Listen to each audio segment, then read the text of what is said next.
Rocky watched crew die. Could not fix.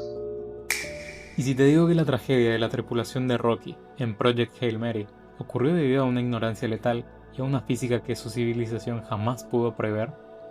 Te adelanto que la principal culpable fue la radiación, pero capaz no por los motivos que esperas.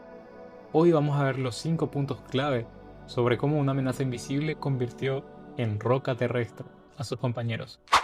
Comenzamos. Pregunta. Sí, Rocky, comenzamos. 1. El infierno presurizado de Erit. La atmósfera de su planeta natal tiene 29 veces más presión que la de la Tierra. Está compuesta principalmente de amoníaco, con una gravedad de 20,48 metros por segundo cuadrado y una temperatura ambiente que ronda los 200 grados Celsius.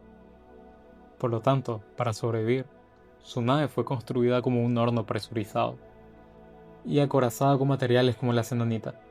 Vivir en un mundo con tanta presión los hizo expertos indiscutibles en ingeniería mecánica extrema, pero los dejó completamente ciegos ante las amenazas subatómicas del espacio profundo. 2. La caja fuerte perfecta. El campo magnético y la gruesa atmósfera de Erit son un escudo absoluto. Durante millones de años bloquearon el 100% de la radiación cósmica. Vivieron toda su existencia dentro de una caja fuerte impenetrable, por lo que impidió que su biología desarrollara la más mínima defensa evolutiva.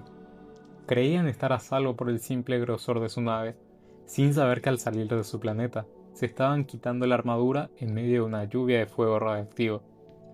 Pero no solo estaban indefensos, sin saberlo, ellos mismos apretaron el gatillo. 3. El desconocimiento de la relatividad. Los eridianos no conocen la relatividad ni poseen astrofísica teórica, y probablemente nunca tuvieron a su Einstein, por lo que ese fue el golpe fatal. Al ignorar la física relativista, aceleraron su nave a una fracción inmensa de la velocidad de la luz. Llevaron un exceso monumental de combustible, ya que no sabían cuánto necesitaban. Esta velocidad provocó un corrimiento al azul. La inofensiva luz estelar y el hidrógeno del vacío chocaron contra su casco con tanta energía que se transformaron en letales rayos gamma, prácticamente como en un acelerador de partículas. Su propia velocidad los irradió. ¿Pero por qué Rocky no fue afectado? 4. El búnker accidental de Astrófago. Mientras el resto de la tripulación pasaba el tiempo en las zonas comunes, Rocky era el ingeniero en jefe, y, como todo ingeniero, pasaba sus días y sus noches aislado en su taller, soldando y reparando piezas sin descanso. Pero no se salvó solo por estar lejos. Su taller estaba anidado justo en el centro de los masivos tanques de combustible de Astrófago. Este material exótico devora absolutamente toda la luz, la energía y los rayos gamma, y la radiación, convirtiendo su cuarto de trabajo en un búnker antirradiación accidental y perfecto. Pero, ¿y los demás? 5. El cementerio silencioso. Uno a uno, los compañeros de Rocky fueron cayendo.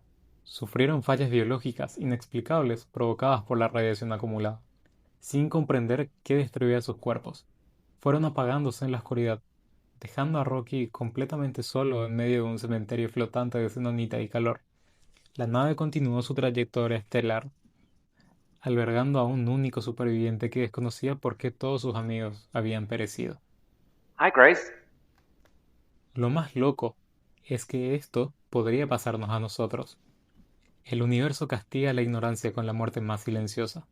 Nos fascina explorar lo desconocido, pero olvidamos que las leyes de la física no tienen compasión de ninguna civilización, por más avanzada que sea su ingeniería. La próxima vez que mires el cielo, recuerda que los secretos letales que cruzan la oscuridad. ¿Te suscribes? Pregunta. Si todavía no viste Proyecto Hail Mary, te recomiendo que la veas. Es muy buena y tiene temas muy interesantes que podemos abordar en otros videos, como la biología de Rocky. ¿Cómo vivirías en el planeta de Rocky? ¿Cómo viajaron al espacio? Si te gustó, suscríbete, deja tu opinión en los comentarios, deja tus sugerencias de videos y nos vemos en el próximo video.